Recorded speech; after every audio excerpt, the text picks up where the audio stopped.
കൊൽക്കത്തയിൽ യുവ ഡോക്ടറെ കൊലപ്പെടുത്തിയ സംഭവത്തിൽ പ്രതിഷേധം ശക്തമാണ്.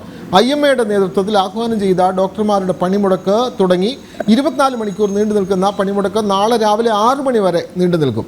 അത്യാഹിത വിഭാഗങ്ങളെ പണിമുടക്കിൽ നിന്ന് ഒഴിവാക്കിയിട്ടുണ്ട്. വിവരങ്ങളുമായി തിരുവനന്തപുരം മെഡിക്കൽ കോളേജിൽ നിന്ന് ടിൻഡു ദാസും കോഴിക്കോട് മെഡിക്കൽ കോളേജിൽ നിന്ന് ദിസ്ന സുരേഷും ചേരുന്നു. ആദ്യം തിരുവനന്തപുരം മെഡിക്കൽ കോളേജിലേക്ക്. ടിൻഡു, എന്തായാലും രാജ്യവ്യാപകമായ പ്രതിഷേധം നടക്കുകയാണ്. ആ പ്രതിഷേധം അർഹിക്കുന്ന പ്രതിഷേധം തന്നെയാണ്. കാരണം ബംഗാളിലുണ്ടായ ക്രൂരമായ കൊലപാതകം. പക്ഷേ പണിമുടക്കിലേക്ക് വരുമ്പോൾ സാധാരണക്കാർ, മെഡിക്കൽ കോളേജിൽ വരുന്ന ആളുകൾ ഒന്നും ഇത് അറിഞ്ഞിട്ടില്ല. ഇന്നത്തെ പണിമുടക്ക് അറിഞ്ഞിട്ടില്ല എന്നുള്ളതാണ് യാഥാർത്ഥ്യം. അതുകൊണ്ട് തന്നെ ആളുകൾ, പ്രത്യേകിച്ചും ഡോക്ടറെ കാണാനും മറ്റും ആശുപത്രിയിൽ എത്തുന്നവർ ഇന്ന് ശരിക്കും വലഞ്ഞു എന്ന് തന്നെ പറയാം, അല്ലേ ടിൻഡു ദാസ്? വിനോദ്, ഏറ്റവും പ്രധാനപ്പെട്ട കാര്യം ഒരു യുവ ഡോക്ടർ കൊല്ലപ്പെട്ടതിൽ രാജ്യവ്യാപകമായി തന്നെ പ്രതിഷേധം ശക്തമായിരിക്കുകയാണ്. IMAയുടെയും KGMയുടെയൊക്കെ നേതൃത്വത്തിൽ സംസ്ഥാന വ്യാപകമായി അത്യാഹിത വിഭാഗങ്ങളെ മാറ്റി നിർത്തിക്കൊണ്ട് യുവ ഡോക്ടർമാരുൾപ്പെടെ ഇത്തരത്തിൽ പ്രതിഷേധവുമായി രംഗത്തെത്തിയിരിക്കുകയാണ്. ഞാനിപ്പോൾ നിൽക്കുന്നത് ഈ ഡോക്ടർമാരുടെ പ്രതിഷേധം നടക്കുന്ന തിരുവനന്തപുരം മെഡിക്കൽ കോളേജിലാണ്. തിരുവനന്തപുരം മെഡിക്കൽ കോളേജിനെ സംബന്ധിച്ചിടത്തോളം പ്രധാനമായിട്ടും എടുത്തു പറയേണ്ട വിഭാഗങ്ങൾ എന്ന് പറഞ്ഞാൽ RCC, അതോടൊപ്പം തന്നെ ശ്രീ ചിത്ര ഇൻസ്റ്റിറ്റ്യൂട്ട് ഓഫ് മെഡിക്കൽ സയൻസസ്, അതോടൊപ്പം തന്നെ ആ മെഡിക്കൽ കോളേജ് ആശുപത്രിയിലെ സേവനങ്ങൾ. ഈ മൂന്ന് സേവന ആതുര സേവന വിഭാഗങ്ങളിൽ ജോലി ചെയ്യുന്ന യുവ ഡോക്ടർമാർ ഉൾപ്പെടെയുള്ള PG ഡോക്ടർമാർ ഉൾപ്പെടെയുള്ളവരാണ് ഈ സമരവുമായി ഇപ്പോൾ രംഗത്തിറങ്ങിയിട്ടുള്ളത്. അത് നേരത്തെ വിനോദ് സൂചിപ്പിച്ചതുപോലെ തന്നെ മുൻകൂട്ടി അറിയാതെ ആശുപത്രിയിൽ എത്തിയിട്ടുള്ളവർ ഇത്തരത്തിൽ സമരത്തിനിടയിൽപ്പെട്ട ബുദ്ധിമുട്ടായിട്ടുണ്ട്. അത് ഒരു പ്രധാന പ്രശ്നം തന്നെയാണ്. പക്ഷേ ഇന്ന് ശനി ഞായർ ദിവസങ്ങളാണ്. ഇന്ന് മുൻകൂറായി തീയതി നൽകിയിട്ടുള്ള ആളുകളാണ് മെഡിക്കൽ കോളേജ് ആശുപത്രിയെ സംബന്ധിച്ചിടത്തോളം ചികിത്സയ്ക്കായി എത്തുന്നത്. ഏറ്റവും കൂടുതൽ രോഗികൾ എത്തുന്നത് സാധാരണ, അതായത് പെട്ടെന്ന് വരുന്ന പനി പോലുള്ള പെട്ടെന്ന് വരുന്ന രോഗികൾ എത്തുന്നത് ഈ ജനറൽ ഹോസ്പിറ്റലാണ്. അതുകൊണ്ട് തന്നെ ജനറൽ ഹോസ്പിറ്റലിൽ ഇതിന് സമാനമായ രീതിയിൽ തന്നെ ചികിത്സ മുടങ്ങുന്നൊരു സാഹചര്യം ഉണ്ടായിട്ടുണ്ട്. ഞാൻ നേരത്തെ സൂചിപ്പിച്ചത് തന്നെ ആതുര സേവന രംഗത്ത് പ്രവർത്തിക്കുന്ന ജീവനക്കാർക്ക്, ഡോക്ടർമാർ ഉൾപ്പെടെയുള്ള ജീവനക്കാർക്ക് ജീവൻ നഷ്ടപ്പെടുന്ന സാഹചര്യമാണ് ഇപ്പോൾ ഉള്ളത്. അതിൽ നിന്നും കേന്ദ്രം അനുശാസിക്കുന്ന നിയമങ്ങൾ നടപ്പിലാക്കാൻ ശ്രമിക്കുക എന്ന മുദ്രാവാക്യത്തിൽ ഊന്നിക്കൊണ്ടാണ് വിവിധ സംഘടനകൾ സമരവുമായിട്ട് രംഗത്തെത്തിയിട്ടുള്ളത്. കേരളത്തിൽ വന്ദനാദാസ് കൊല്ലപ്പെട്ടിട്ട് ഇപ്പോൾ മാസങ്ങൾ മാത്രമേ ഉള്ളൂ. വന്ദനാദാസിന്റെ കൊലപാതകം എന്ന് പറയുന്നത് ചികിത്സയിൽ ഇരിക്കുന്ന സമയത്ത് അതൊരു കൊലപാതകമാണ്. പക്ഷെ അതിൽ നിന്ന് ഉപരി കൊൽക്കത്തയിലെ കാര്യം എടുത്ത് പറയുമ്പോൾ ഒരു വനിതാ ഡോക്ടറെ അതിമൃഗീയമായി, അതിക്രൂരമായി ഒരു മനുഷ്യനെ അല്ലെങ്കിൽ ഒരു സ്ത്രീയെ ഏത് തരത്തിലൊക്കെ ഉപദ്രവിക്കാം, അത്തരത്തിൽ ഉപദ്രവിച്ചുകൊണ്ടാണ് ഈ സമരവുമായി അത്തരത്തിൽ ഉപദ്രവിച്ചാണ് ആ ഡോക്ടറെ മൃഗീയമായി കൊലപ്പെടുത്തിയത്. ഇതിനെതിരെയാണ് രാജ്യവ്യാപകമായിട്ട് ഇത്തരത്തിൽ സമരം എത്തിയിട്ടുള്ളത്. ഇന്ന് 24 മണിക്കൂറാണ് സമരം പ്രഖ്യാപിച്ചിട്ടുള്ളത്. IMA, KGM തുടങ്ങിയ സംഘടനകൾ ഈ സമരത്തിൽ പങ്കെടുക്കുന്നുണ്ട്. ഇന്നലെ സമാനമായ രീതിയിൽ സമരം ഉണ്ടായിരുന്നു. ഇപ്പോൾ നമുക്ക് ഈ സമരപന്തലിൽ IMAയുടെ സ്റ്റേറ്റ് പ്രസിഡന്റ് ഉൾപ്പെടെയുള്ളവർ ചേരുന്നു. ഈ സമരവുമായിട്ട് എങ്ങനെ മുന്നോട്ട് പോകാനാണ്? തീർച്ചയായിട്ടും നമ്മൾ വളരെ ശക്തമായിട്ട് നാഷണൽ ലീഡർഷിപ്പ് ഇതിനടുത്ത സ്റ്റെപ്പ് എങ്ങനെ പോകണമെന്നുള്ളത് ക്ലോസ് ആയിട്ട് വാച്ച് ചെയ്തുകൊണ്ടിരിക്കുകയാണ്. ഭാരതത്തിലൂടെ അതിശക്തമായ സമരമാണ് ഇന്ത്യൻ മെഡിക്കൽ അസോസിയേഷൻ നയിച്ചുകൊണ്ടിരിക്കുന്നത്. അപ്പോൾ അടുത്ത സ്റ്റെപ്പ് തീർച്ചയായിട്ടും ഗവൺമെന്റുമായിട്ട് നിരന്തരം ചർച്ചയിലാണ്. അത്തരം ചർച്ചയിലൂടെ ഒരു ശക്തമായ നിയമം കൊണ്ടുവരുവാൻ സാധിക്കണം. അത് 2019 ഉണ്ടാവുകയും പിന്നീട് പാർലമെന്റിൽ അവതരിപ്പിക്കുകയും പിന്നീട് അത് പാസ്സാക്കാൻ കഴിയാത്ത രീതിയിലേക്ക് അത് പിന്നോട്ട് പോവുകയും ചെയ്തു. അതിൽ നിന്നും ശക്തമായ ഒരു മാറ്റം ഉണ്ടാവുകയും അതിന് ആ നിയമം കൂടുതൽ നടപ്പിലാക്കുവാനുള്ള നടപടി ഉണ്ടാവുകയും ചെയ്യും. തീർച്ചയായിട്ടും ഇന്ത്യൻ മെഡിക്കൽ അസോസിയേഷന്റെ ദേശീയ നേതൃത്വം ഇതിനെക്കുറിച്ച് ആലോചിച്ച് യുക്തമായ നടപടികൾ സ്വീകരിക്കും. ഇവരെ സംബന്ധിച്ച് നമ്മൾ ഡോക്ടർമാർ ഇതൊക്കെ അനുഭവിക്കേണ്ടവരാണ്. ഇതൊരു ചിന്ത പൊതുസമൂഹത്തിൽ നിന്നോ ഭരണാധികാരികളിൽ നിന്നോ രാഷ്ട്രീയ കിങ്കരന്മാരിൽ നിന്നോ പഠിച്ചിരിക്കും. ഒരു ഡോക്ടറാണെങ്കിൽ അവർ ചവിട്ട വേണം, അവർ ചീത്ത വിളി കേൾക്കണം. ഇപ്പം നമ്മുടെ ഒരു സെൻട്രൽ ഹോസ്പിറ്റൽ പ്രൊട്ടക്ഷൻ ആക്ട് എന്ന് പറയുന്ന ഒരു ആക്ട് ഇല്ല. ഇപ്പോൾ കേരളത്തിലുണ്ട്. കഴിഞ്ഞ കൊല്ലം നമ്മുടെ കേരള ഗവൺമെൻറ് ഒരു ഹോസ്പിറ്റൽ പ്രൊട്ടക്ഷൻ ആക്ട് വളരെ സ്ട്രിക്റ്റ് ആയിട്ടുള്ള നിബന്ധനകളോടുകൂടി ഇറക്കിയിട്ടുണ്ട്. അതുപോലെ 7 or 8 സംസ്ഥാനങ്ങളിൽ മാത്രമേ ഉള്ളൂ. അത് എല്ലാ സംസ്ഥാനങ്ങളിലും വളരെ നിർബന്ധമായിട്ട് ഇപ്പോൾ ഒരു ആക്ട് ഉണ്ട്, ഒരു നിയമം വന്നു കഴിഞ്ഞാൽ അത് പാലിക്കപ്പെടാൻ വേണ്ടി നമുക്ക് അതിൻ്റെ സംരക്ഷണം കിട്ടാൻ വേണ്ടിയുള്ള നടപടികളെല്ലാം ഞങ്ങൾക്കും സ്വീകരിക്കാൻ പറ്റും, പൊതുജനങ്ങൾ പൊതുജനങ്ങൾക്കും അറിയും അവരുടെ ലിമിറ്റേഷൻസ് എന്താണെന്നുള്ളത്. അപ്പം സെൻട്രൽ പ്രൊട്ടക്ഷൻ ആക്ട് തന്നെ വേണം എന്നുള്ളതാണ് ഞങ്ങളുടെ അത്യാവശ്യം. ഇറങ്ങേണ്ടി വരുന്നു ഒരുപക്ഷെ നിരന്തരമായി ഡോക്ടർമാർ ഇങ്ങനെ സമരത്തിന് ഇറങ്ങേണ്ടി വരുന്നു. ഒരുപക്ഷെ ഒരു വലിയ എലൈറ്റ് ആയിട്ടുള്ള റെപ്രസെന്റ് കമ്മ്യൂണിറ്റിയാണ്, അല്ലെങ്കിൽ ഇങ്ങനെ സമരത്തിന് ഇറങ്ങി വരേണ്ടി വരുന്നത് നിങ്ങളുടെ സേവനം കാത്തു വരുന്ന ഒരുപാട് ആളുകളുണ്ട്. അപ്പോൾ അവരുടെ അവസ്ഥ നമ്മൾ പരിഗണിക്കേണ്ടതല്ലേ? ആൾക്കാരുടെ അസൗകര്യങ്ങൾ പരിഗണിക്കും. ഇപ്പം ഞങ്ങൾ ഈ സമരം ചെയ്യുവാണെങ്കിൽ തന്നെ തീർച്ചയായിട്ടും casualty, emergency, essential services, emergency surgeries ഇതെല്ലാം ഒഴിവാക്കിയിട്ടുണ്ട്. ആകെയുള്ളത് OPD വിഭാഗം മാത്രമേ ഞങ്ങൾ അടയ്ക്കുന്നുള്ളൂ ആൻഡ് റെഗുലർ ആക്ടിവിറ്റീസ്. അപ്പം രോഗികൾക്കുണ്ടാവുന്ന ബുദ്ധിമുട്ട് വളരെ കുറവാണ്. സത്യം പറഞ്ഞാൽ ബുദ്ധിമുട്ടുണ്ട് തീർച്ചയായിട്ടും. പക്ഷേ ഈ ഹോസ്പിറ്റൽ പ്രൊട്ടക്ഷനും അവിടെ ജോലി ചെയ്യുന്ന ജീവനക്കാർക്കും സുരക്ഷിതമില്ലെങ്കിൽ ഭാവിയിലോട്ട് നമ്മൾ നീങ്ങുമ്പോൾ അവർക്ക് കൂടുതൽ ബുദ്ധിമുട്ടുണ്ടാവും എന്നുള്ള കാര്യത്തിൽ യാതൊരു സംശയമില്ല. അപ്പോൾ ഇന്ന് നമ്മളൊരു തീരുമാനമെടുത്തു കഴിഞ്ഞാൽ ഇനിയും നമ്മളൊരു സമരം ചെയ്യേണ്ട ഒരു അവസരം ഉണ്ടാകില്ലെന്നുള്ളതാണ് ഞങ്ങളുടെ പ്രാർത്ഥനയും ഞങ്ങളുടെ ആശയം. തീർച്ചയായിട്ടും വിനോദ, ഇത്തരത്തിൽ അത്യാവശ്യമായിട്ട് വരുന്ന കാഷ്വാലിറ്റി, അതോടൊപ്പം തന്നെ മറ്റ് സർജറികൾ തുടങ്ങിയ വിഭാഗങ്ങളെ ഈ സമരത്തിൽ നിന്നും ഒഴിവാക്കിയിട്ടുണ്ട്. ഔട്ട് പേഷ്യന്റ് വിഭാഗത്തിന് മാത്രമല്ല, OP വിഭാഗത്തിന് മാത്രമാണ്. കേൾക്കാമെങ്കിൽ ടിൻഡുദാസ്, ഡോക്ടർമാർ പറയുന്നുണ്ട് അത്യാഹിത വിഭാഗത്തിൽ ഈ പണിമുടക്ക് അത്യാഹിത വിഭാഗത്തെ ഒഴിവാക്കിയിട്ടുണ്ട്. അതുകൊണ്ട് എമർജൻസിയായി അത്യാഹിത വിഭാഗത്തിൽ വരുന്നവർക്ക് സേവനം നൽകുന്നുണ്ട് എന്ന് പറയുന്നുണ്ട്.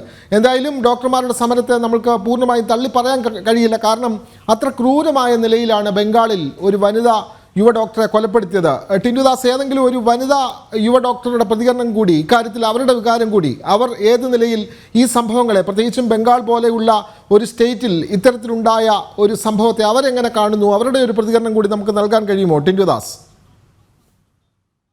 തീർച്ചയായിട്ടും ഒരുപക്ഷെ വിനോദ് സൂചിപ്പിച്ചത് ശരിയാണ്. ഒരു സ്ത്രീ, ഈ മേഖലയിൽ ജോലി ചെയ്യുന്ന ഒരു സ്ത്രീയാണ് ഈ പ്രശ്നങ്ങളെ പറ്റി പൂർണ്ണമായിട്ടും സംസാരിക്കേണ്ടിയിരിക്കുന്നത്. അപ്പോൾ നമുക്ക് അത്തരത്തിൽ ബംഗാളിൽ നടന്നത് അതിക്രൂരമായിട്ടുള്ളൊരു കൊലപാതകമാണ്. പക്ഷേ വന്ദനാദാസിന്റെ കൊലപാതകം കഴിഞ്ഞ് വരുമ്പോൾ ഒരു മനുഷ്യരാശിയെ തന്നെ, അല്ലെങ്കിൽ നമ്മുടെ മനസ്സിൽ വേദനിപ്പിക്കുന്ന രീതിയിലൊരു കൊലപാതകമാണ്. ഒരു സ്ത്രീ എന്തുമാത്രം പ്രൊട്ടക്റ്റീവാണ് ഈ ഒരു വിഭാഗം, അല്ലെങ്കിൽ ഈ ഒരു സിസ്റ്റത്തിനകത്ത്? തീർച്ചയായും നമ്മുടെ ഡോക്ടേഴ്സ് ഓരോരുത്തരും വളരെയധികം ബുദ്ധിമുട്ട് അനുഭവിച്ചാണ് ഡ്യൂട്ടി എടുക്കുന്നത്. കാരണം അവർക്കൊരു വിശ്രമ മുറിയോ അവർക്ക് അവരുടെ പ്രാഥമിക കർമ്മങ്ങൾ നിർവഹിക്കാനുള്ള ഒരു സാഹചര്യമോ പോലും പല സ്ഥാപനങ്ങളിലും ഇല്ലാത്തൊരു സ്ഥിതിവിശേഷമാണുള്ളത്. അവർക്ക് നൈറ്റ് ഡ്യൂട്ടി എടുക്കുമ്പോൾ യാതൊരു വിധത്തിലൊരു പ്രൊട്ടക്ഷനും കിട്ടുന്നില്ല എന്നത് വളരെ വേദനാജനകമായ കാര്യമാണ്. അതിനുവേണ്ടി തന്നെയാണ് ഞങ്ങൾ ഇന്ന് ഈ തെരുവിലിറങ്ങി എല്ലാവർക്കും വേണ്ടി, നമ്മുടെ പൊതുജനങ്ങൾക്ക് വേണ്ടി ഞങ്ങൾ ഓരോരുത്തരും സംസാരിക്കേണ്ടി വരുന്നത്. അതുകൊണ്ട് തന്നെയാണ്. തീർച്ചയായിട്ടും വിനോദ, നമുക്കൊരു യുവ ഡോക്ടറുടെ കൂടി പ്രതികരണം തേടേണ്ടിയിരിക്കുന്നു. നമ്മൾ യങ്സ്റ്റേഴ്സാണ്, നമ്മൾ എത്രത്തോളം ചെറുത്ത് നിൽക്കണം ഈ ഒരു സിറ്റുവേഷനിൽ? അത് നമ്മളിങ്ങനെ ഒരു ഈ ആരോഗ്യ മേഖലയിൽ ജോലി ചെയ്യുമ്പോൾ എന്തെല്ലാം പ്രശ്നങ്ങളാണ് ഫേസ് ചെയ്തേണ്ടി വരുന്നത്? ഇപ്പോൾ കൊൽക്കത്തയിൽ ഇങ്ങനെ ഒരു സംഭവം നടന്നു. അപ്പോൾ നമ്മുടെ യുവതലമുറ എന്ന രീതിയിൽ എന്തെല്ലാം പ്രശ്നങ്ങൾ ഫേസ് ചെയ്യേണ്ടി വരും? തീർച്ചയായും ഇതൊരു ഒറ്റപ്പെട്ട സംഭവമായി കണക്കാക്കാൻ കഴിയില്ല. പലതും റിപ്പോർട്ട് ചെയ്യപ്പെടുന്നില്ല എന്നുള്ളതാണ് സത്യാവസ്ഥ. മെഡിക്കൽ പ്രൊഫഷൻ എന്നുള്ളത് അല്ല, ഇവിടെ നമ്മുടെ തൊഴിലിടങ്ങളിൽ ജോലി ചെയ്യുന്ന ഏതൊരു സ്ത്രീക്കും നേരെയും ഇതുണ്ടാവാമെന്നുള്ള ഒരു അവസ്ഥയാണ് ഇപ്പോൾ സമൂഹത്തിലേക്ക് വന്നു ചേർന്നിരിക്കുന്നത്. തീർച്ചയായും എസ്പെഷ്യലി ഡോക്ടർമാരുടെ സമൂഹത്തിലാണെന്നുണ്ടെങ്കിൽ നിരന്തരമായി ആളുകളുമായിട്ട് സമ്പർക്കത്തിൽ വരുന്നു, നൈറ്റ് ഡ്യൂട്ടി എടുക്കുന്നു, സുരക്ഷയില്ലാത്ത കവാടങ്ങളിലൂടെ നടക്കേണ്ടി വരുന്നു, കൺസൾട്ടേഷൻ എന്ന് പറഞ്ഞ് ഒരുപാട് ദൂരം ഒറ്റയ്ക്ക് നടക്കേണ്ടി വരുന്നു, മുതലായ പല സുരക്ഷാ സംവിധാനങ്ങളുടെ വീഴ്ചകളും ഇപ്പോൾ നമ്മൾ നേരിട്ടുകൊണ്ടിരിക്കുകയാണ്. തീർച്ചയായും അഡിക്വേറ്റ് അല്ല, ഡെഫിനറ്റ്ലി അഡിക്വേറ്റ് അല്ല നമ്മുടെ ഈ സുരക്ഷാ സംവിധാനങ്ങൾ. ഒരു സ്ത്രീ എന്നുള്ള നിലയിലും ഒരു ഫീമെയിൽ ഡോക്ടർ എന്നുള്ള നിലയിലും വളരെയധികം ഭയപ്പെടുത്തുന്ന സിറ്റുവേഷൻസ് ആണ് ഇവിടെ ഉണ്ടായിക്കൊണ്ടിരിക്കുന്നത്. ടിൻഡുദാസ് അവരുടെ വാക്കുകളിൽ വ്യക്തമാണ്. നമുക്ക് കോഴിക്കോട് മെഡിക്കൽ കോളേജിൽ കൂടി ഒന്ന് അവരുടെ പ്രതികരണങ്ങൾ കൂടി കേൾക്കേണ്ടതുണ്ട്. വനിതാ ഡോക്ടർമാർ എത്രമാത്രം ആശങ്കയോടുകൂടിയാണ് സംസാരിക്കുന്നത്. ദിസ്ന സുരേഷ് കൂടി ചേരുന്നു. ദിസ്ന, അവിടെ ഡോക്ടർമാരുടെ പണിമുടക്ക് ആരംഭിച്ചിട്ടുണ്ടോ? ആശുപത്രികളുടെ പ്രവർത്തനം ഏത് നിലയിലാണ് മുന്നോട്ട് പോകുന്നത്? കാരണം OP അടക്കമുള്ള സംവിധാനങ്ങൾ ബഹിഷ്കരിച്ചുകൊണ്ടാണ് സമരം. പക്ഷേ അത്യാഹിത വിഭാഗങ്ങൾ പ്രവർത്തിക്കുന്നുമുണ്ട്. അവിടെ നിന്നുള്ള ഈ സമരത്തെ പറ്റിയുള്ള വാർത്ത എന്താണ് നൽകാൻ കഴിയുന്നത്? ദിസ്ന സുരേഷ്. വിനോദ്, കോഴിക്കോട് ജില്ലയിൽ 2 സ്ഥലത്താണ് ഇത്തരത്തിൽ ഈ പണിമുടക്ക് ആരംഭിച്ചിട്ടുള്ളത്. മെഡിക്കൽ കോളേജിലും വീട്ടിലാണ്. ഇവിടെയൊക്കെ തന്നെയും വലിയൊരു രീതിയിൽ ആളുകൾ ബുദ്ധിമുട്ടുന്ന അവസ്ഥയിലാണുള്ളത്. OP ബഹിഷ്കരിച്ചുള്ള ഒരു പ്രതിഷേധത്തിലേക്കാണ് പ്രധാനമായും പറയുന്നത് സിവിൽ പ്രൊട്ടസ്റ്റ് ആക്ട് നടപ്പിലാക്കുക എന്നൊരു ആവശ്യമാണ് അവർ പ്രധാനമായും ഉന്നയിക്കുന്നത്. തങ്ങൾക്ക് സുരക്ഷിതമായ സംവിധാനം ഒരുക്കണം, ജോലി ചെയ്യുന്ന ഇടങ്ങളിൽ സുരക്ഷിത സംവിധാനങ്ങൾ ഒരുക്കണം എന്ന് തന്നെയാണ് ഡോക്ടർമാർ പ്രധാനമായും ആവശ്യപ്പെടുന്നത്. എന്തായാലും ഇന്നലെ ഇതിനു മുന്നോടിയായി PG ഡോക്ടേഴ്സിന്റെ 2 മണിക്കൂർ നീണ്ടു നിന്ന ഒരു സമരം ഉണ്ടായിരുന്നു. 9 മണി തൊട്ട് 11 മണി വരെയായിരുന്നു ഈ സമരം ഉണ്ടായിരുന്നത്. അതിലും അവർ പ്രധാനമായും ഉന്നയിച്ച വിഷയം എന്ന് പറയുന്നത് ഇത്തരത്തിൽ സുരക്ഷിതമായ ജോലിയിടങ്ങളിൽ, ജോലി ചെയ്യുന്ന സ്ഥലങ്ങളിൽ സുരക്ഷിതമായ സൗകര്യം ഒരുക്കണം എന്ന് തന്നെയാണ് അവർ ഉന്നയിച്ച പ്രധാന വിഷയം എന്ന് പറയുന്നത്. പ്രത്യേകിച്ച് അവർ പറയുന്നത് ഈ വന്ദനയുടെ ഉൾപ്പെടെയുള്ള സംഭവങ്ങളൊക്കെ തന്നെയും വന്നപ്പോൾ വലിയൊരു രീതിയിലുള്ള വാഗ്ദാനങ്ങൾ മാത്രമേ ഉണ്ടായിരുന്നുള്ളൂ. അത് നടപ്പിലാക്കുവാൻ തീർച്ചയായും ദിസ്ന, നമുക്ക് ടിൻഡുവിലേക്ക് വീണ്ടും പോകാം. ടിൻഡു,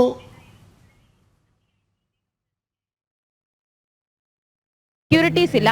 അപ്പം ഞങ്ങളും എന്ത് വിശ്വാസത്തിലാണ് ഞങ്ങളിപ്പോൾ പോകുന്നതെന്ന് അറിയില്ല. നമ്മളിപ്പോൾ ഒരു ബോഡി ഗാർഡിന്റെ സഹായത്തോടെ കൺസൾട്ടേഷനിൽ പോകുന്ന സ്ഥിതിയാണ്. ഓരോ ഹോസ്പിറ്റലുകളിൽ നോക്കിയാലും, ഇപ്പം നിങ്ങൾ തിരുവനന്തപുരം മെഡിക്കൽ കോളേജിൽ നോക്കിയാലും ഇപ്പോൾ ഒരു പണി തന്നെ വളരെ കാലതാമസം എടുത്തിട്ടാണ് ഓരോ പണിയും പൂർത്തീകരിക്കുന്നത്. ഇപ്പം കുറേ ഡ്യൂട്ടി റൂമുകൾ പോലും കുറ്റിയില്ലാത്ത അവസ്ഥകളാണ് ഇവിടുത്തെ ഡിപ്പാർട്ട്മെന്റ്സിലും. നമ്മളിങ്ങനെ ഓരോ പ്രശ്നം വരുമ്പോഴാണല്ലോ, പക്ഷെ ഞങ്ങൾ ഇത്രയും നാളും ഓരോ പ്രശ്നം ഉണ്ടാക്കുന്ന ജനങ്ങൾക്ക് നമ്മളൊരു പ്രശ്നം ഉണ്ടാക്കരുത്, അല്ലെങ്കിൽ അവർ ഇത്രയും കഷ്ടപ്പെട്ട് പിന്നെ പല നാട്ടുകളിൽ നിന്ന് ചികിത്സയ്ക്ക് വരുന്നവരാണ്. ഇപ്പം പത്തനംതിട്ട, കൊല്ലം അങ്ങനത്തെ ഉള്ള ജില്ലകളിൽ നിന്ന് വരുന്നത്. അപ്പോൾ അവർക്കൊരു പ്രശ്നം ഉണ്ടായിരുന്നത് വിചാരിച്ചാണ് ഇത് നമ്മൾ എല്ലാം അഡ്ജസ്റ്റ് ചെയ്ത് പോകുമ്പോൾ. പക്ഷേ ഇങ്ങനെ നമ്മൾ നോക്കിയപ്പോൾ ഒരു ഇൻവെസ്റ്റിഗേഷൻ നടത്തിയപ്പോൾ പല ഡിപ്പാർട്ട്മെന്റ്സിലും ഒരു സെക്യൂരിറ്റി ഇല്ലാത്ത ഡ്യൂട്ടി റൂമുകളാണ്, ഒരു കുറ്റി പോലും ഇല്ല, വർക്ക് ചെയ്യാത്ത ബാത്റൂമുകൾ. അപ്പം അങ്ങനെ നോക്കുമ്പം എല്ലായിടത്തും പ്രശ്നങ്ങളാണ്. പക്ഷെ ഇതൊന്ന് സാധൂകരിക്കാനോ ഇതൊന്ന് കേട്ട് നമ്മുടെ പ്രശ്നങ്ങൾ കേട്ട് അത് പരിഹാരം കണ്ടെത്താൻ ആരും ശ്രമിക്കുന്നില്ല. പല അധികാരികൾ ശ്രമിക്കുന്നില്ല. അത് ഭയങ്കര വേദനാജനകമാണ്.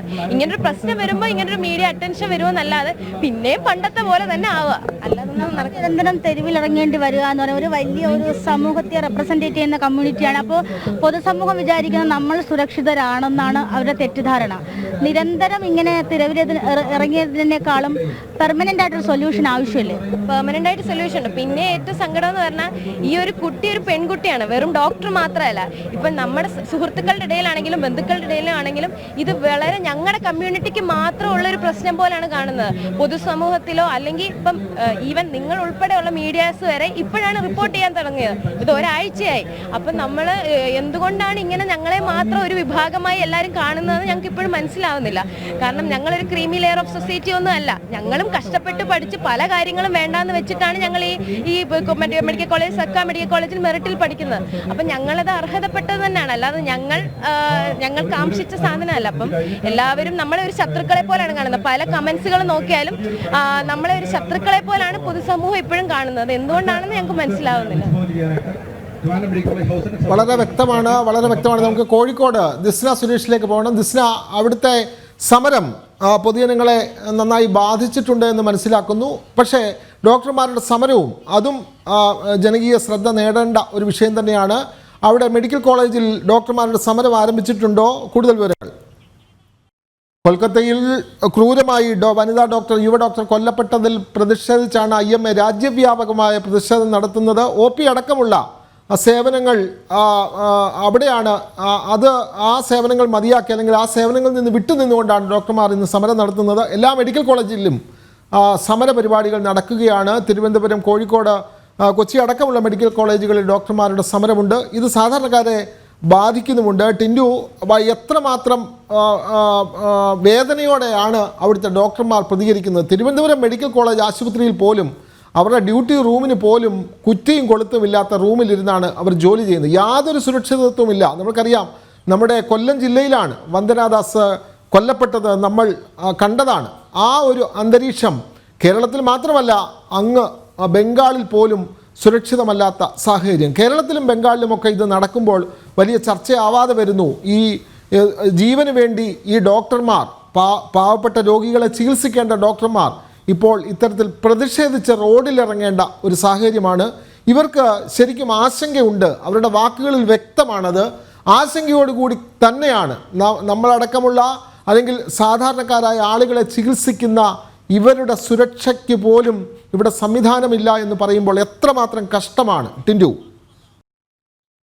മാത്രം ഒരു പ്രശ്നമായിട്ട് നമ്മൾ ഈ ഘട്ടത്തിൽ, അതായത് നിരന്തരമായിട്ട് ഡോക്ടർമാർക്കെതിരെ ഇത്തരം പ്രശ്നങ്ങളൊക്കെ ഉണ്ടാകുന്നുണ്ട്. പക്ഷേ ഇതൊരു കമ്മ്യൂണിറ്റിക്ക് മാത്രമായിട്ടുണ്ടായ പ്രശ്നമല്ല നിലവിലുണ്ടായിട്ടുള്ളത്. ഒരു സ്ത്രീക്കെതിരെ, അതായത് ഒരു തൊഴിലിടങ്ങളിൽ പോലും ഒരു സ്ത്രീ സുരക്ഷിതരല്ല എന്ന് വേണം മനസ്സിലാക്കേണ്ടത്. അല്ലെങ്കിൽ ആ ഒരു ഘട്ടത്തിലേക്ക് വന്നിരിക്കുകയാണ്. നേരത്തെ നമ്മളോട് പ്രതികരിച്ച ആ യുവ ഡോക്ടർ തന്നെ, അല്ല ആ വനിതാ ഡോക്ടർ തന്നെ പറഞ്ഞത് ഇങ്ങനെയാണ്: നാളൊരു സമയത്ത് ഇത് കേരളത്തിലും റിപ്പോർട്ട് ചെയ്താലും വലിയ അത്ഭുതമൊന്നുമില്ല. കാരണം രാത്രി 2 മണിവരെയും 3 മണിവരെയും അധിക ഡ്യൂട്ടി എടുത്ത് ജോലി ചെയ്യുന്നവരാണ് ഓരോ ഡോക്ടർമാർ. ഇവ വനിതാ ഡോക്ടർമാരാണെങ്കിൽ ഓരോ വാർഡുകൾ കയറി ഇറങ്ങി ജോലി ചെയ്യുന്നവരാണ്. ഒരു സുരക്ഷിതമായിട്ടുള്ളൊരു ബാത്റൂം പോലും, അല്ലെങ്കിൽ കുറ്റിയുള്ള ബാത്റൂം പോലും സുരക്ഷിതമാക്കാൻ ഈ സർക്കാർ സംവിധാനത്തിന് കഴിയുന്നില്ല എന്ന് പറയുന്നത് വളരെ ലജ്ജാവഹമായിട്ടുള്ള കാര്യമാണ്. ഇവരെ മാത്രമായിട്ട് മാറ്റി നിർത്തേണ്ട കാര്യമില്ല. കാരണം അവർ പ്രത്യേക ക്രിമിലിയർ അല്ലെങ്കിൽ പ്രത്യേക വിഭാഗത്തിൽ വരുന്ന കമ്മ്യൂണിറ്റി ഒന്നുമല്ല. വളരെ കാലം കഷ്ടപ്പെട്ട് ഉറക്കമെഴിച്ച് പഠിച്ച് ഒരു സമൂഹത്തിന് വേണ്ടിയിട്ട് സേവനം ചെയ്യാൻ വേണ്ടിയിട്ട് വരുന്നൊരു കമ്മ്യൂണിറ്റിയിൽ അതിൽ സ്ത്രീകൾക്ക് നൽകേണ്ട സുരക്ഷിതത്വവും പരിഗണനയൊന്നും ഒരു ഘട്ടങ്ങളിൽ നൽകുന്നില്ല.